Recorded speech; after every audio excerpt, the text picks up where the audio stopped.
Hello and welcome back for another Throwback Thursday. I'm your host, Sarah Westbrook, and I'm really excited today to talk about cognitive and confirmation bias. I actually made a mistake. As I was preparing for the show, my producer asked me, what are we going to talk about? And I meant to text him confirmation bias. And instead I sent him cognitive bias, which made me chuckle at myself because it's a really common mistake for people to make.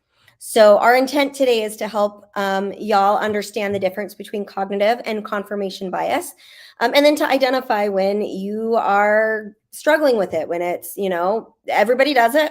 And so we want to kind of identify when it isn't working for you. So let's get started right away. Alex, if you can pull up our cognitive bias definition, that's the longer one. There it is. So cognitive bias is the system of our brain, and it does this. This is, true for everybody, and that is that as information comes in, we interpret that information based on our lived experiences. So this definition reads, cognitive bias is a systematic thought process caused by the tendency of the human brain to simplify information processing through a filter of personal experience and preferences. The filtering process is a coping mechanism that enables the brain to prioritize and process large amounts of information quickly. And I pulled that off of the techtarget.com website because I felt like that was the best explanation in less than a couple of sentences for our show today. So thank you, TechTarget, for that information. Our brain is processing literally millions of pieces of data a second. Our brains are amazing organs in our body, and our brain also has a tendency to want to know fact immediately. It wants to be able to gain the information that comes in, and it wants to be able to understand it as quickly as possible so that it doesn't have to put in a lot of effort thinking about something and figuring something out. So we all have cognitive bias because we can't understand pieces of information without having a lived experience.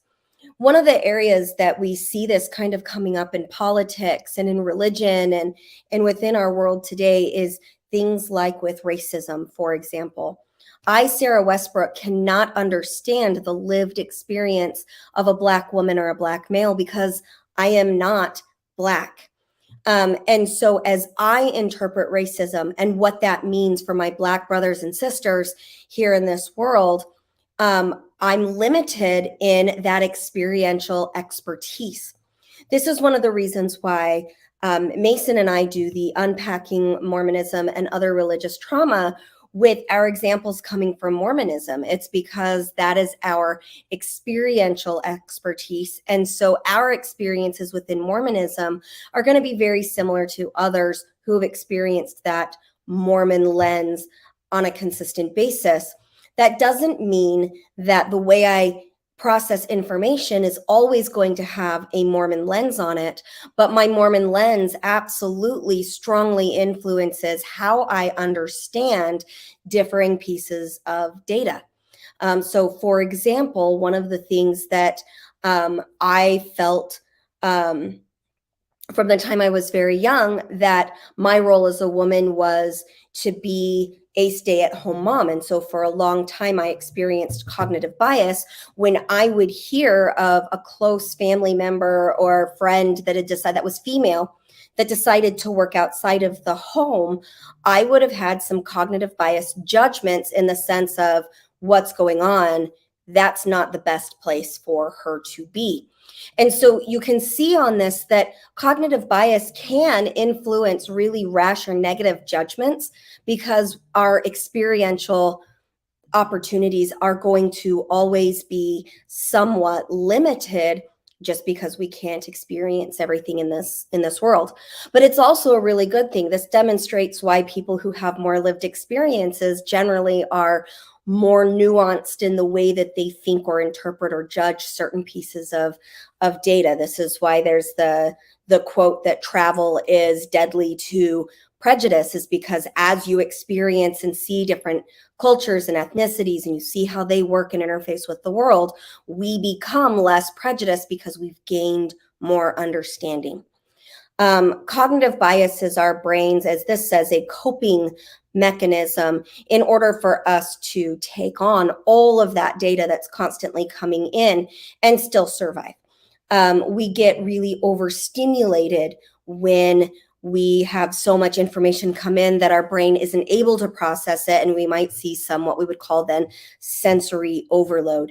And I'm going to kind of stop that definition of cognitive bias right there for now, because I don't want to go down the rabbit hole of how that then influences, sensory processing diseases and whatnot. And that's definitely not my area of expertise. And so I want to be cautious there, but I do want to reiterate that every single person on the planet has cognitive bias. It is how you interpret and interface with the world. It's neither good nor bad. It just is. And as we understand that we are taking in and understanding information based on our experiences and perceptions, it gives us better opportunities to challenge our perception when we recognize that there might be a misunderstanding, or that maybe we don't have enough experience to understand the data that's coming in for us. So that's cognitive bias. So what about confirmation bias? So Alex, if you can go ahead and pull that one up. Confirmation bias, which is what I wanted to spend most of today on, is the tendency to interpret new evidence as confirmation of one's existing beliefs or theories. Now, confirmation bias, again, not necessarily a good thing, not necessarily a bad thing, but it absolutely gets in the way of our ability to learn new information or evaluate and analyze data that is coming in. I got a hair on my lip. I feel goofy. Sorry. Okay, I'm back. So confirmation bias means that I would say something along the lines of, children who grow up in homes with working mothers are not as well adjusted, emotionally speaking, because their mom wasn't home with them. That would be an example of confirmation bias. And confirmation bias, we all experience this. It is we really see it, especially when, in our Unpacking Mormonism podcast, where I see a lot of confirmation biases, where the members of the Mormon church are refusing to look at legitimate evidence that demonstrates that their belief systems are based on something other than they think they are based on. So, for example, when I first left the church and Mason was still in, Mason refused to give any credit at all to some of the troubling history surrounding Joseph Smith. His mother recently came out to visit, and she absolutely was refusing to look at any evidence that Joseph Smith may have had sexual relationships with the many women that he married in polyamorous, and then marrying and having relationships with minor children. She absolutely wouldn't even look at it, despite the fact that the evidence appears to be coming from a very credible source. And that's that confirmation bias of, because I was taught in Mormonism that anything published about Joseph Smith that's not church approved material is anti, I'm going to have confirmation bias in the sense that I will not look at other pieces of information, because if it's not published by the church, it's most likely wrong. That would be a confirmation bias. We see a lot of confirmation bias in people who struggle with conspiracy theories, or they believe in these extreme things, or maybe aliens and whatnot. And I'm not here to say that aliens don't exist. If I said aliens don't exist, I would have confirmation bias. I would need to look at the evidence before I made a conclusion as to how I actually believe about that thing. My social media guy, Michael, found this fun little meme, and I had no idea. My producer had to explain to me this is the alien guy. That's probably why I'm talking about aliens here on this. And this is a great meme for demonstrating confirmation bias. And that is everything I find that agrees with what I think reminds me of how right I am. One of the challenges with confirmation bias is that it's a thought stopping technique. And the reason it exists is because our brain is not a huge fan of change. It takes concerted effort for the brain to acknowledge that maybe it's misinterpreting data. It takes the brain a great deal of effort to accept new ideas, new belief systems, new perceptions. And so it's very common for us to say, I don't trust the government. So any information I get, no matter what source it is, I'm going to consistently find that my government is not trustworthy. Hey, that's a red flag that maybe your confirmation bias is getting in the way of you being able to make rational choices or decisions or have your voice heard in a meaningful way. Now, I'm here to say that in a lot of ways, I live in the United States. In a lot of ways, I don't trust the United States government. I just don't, because I've got a lot of experience in that area.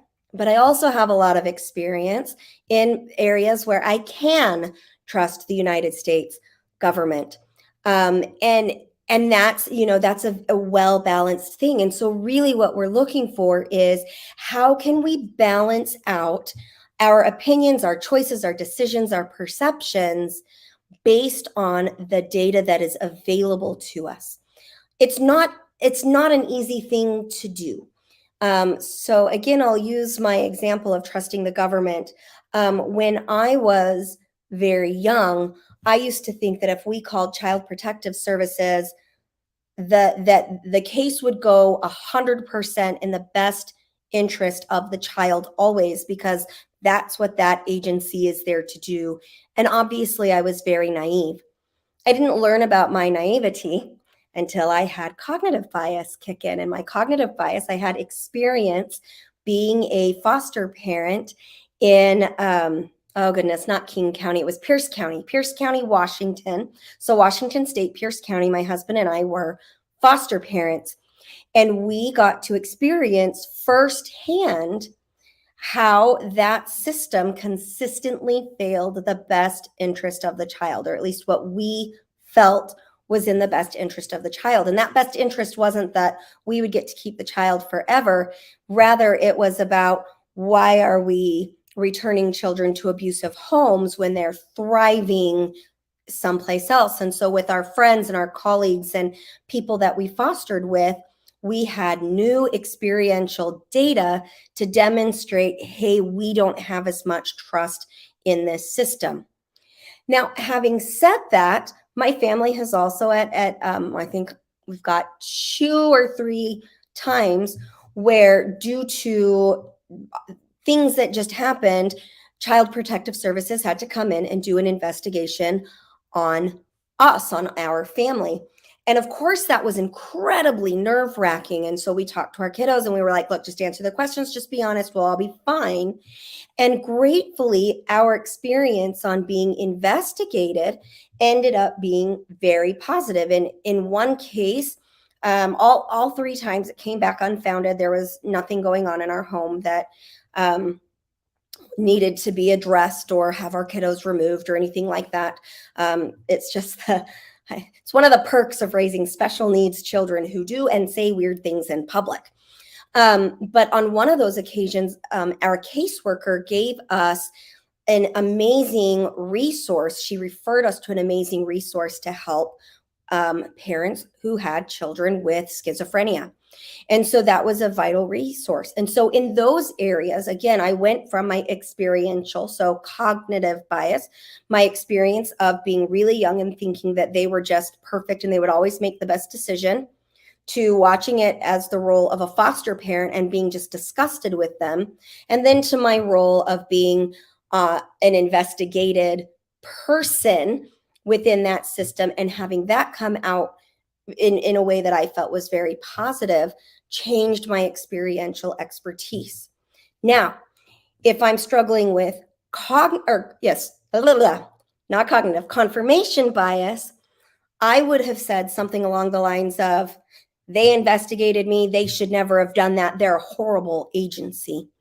And I would have just continued to believe that they're the worst people on the face of the earth, despite the evidence that, hey, the system isn't as broken as I think it is, because I had new data. And so those are just some examples of where confirmation bias fills in how we perceive the world. I'm sorry, I said that wrong again. Blah, blah. It shouldn't start with C's, seriously. Con and con. So here we go. Cognitive bias is what shapes the way I see the world. It's how I interface with it. It's how I interpret what comes in, and it's what my brain uses to make decisions that I feel most comfortable with. Confirmation bias is maintaining a specific set of beliefs in something despite receiving new evidence that my belief system may not be aligned with factual information. And by fact, I don't mean perceived fact or believed fact. I mean fact such as the grass appears green to most human beings, the sky appears blue to most human beings, that type of objective fact, not subjective fact. So Alex, if we have any questions, I'm ready to answer those, if we've got any. So we've got, Pilot says, how do you balance using anecdotal experiences or recognizing healthy information processing to avoid, say, making the same mistakes with social relationships versus these biases? So one of the things, Pilot, that I feel is really important for us as we begin to understand how these systems in our brain work is to learn how to slow down. We really have to kind of separate ourselves emotionally from the experience. And that's very, very difficult to do.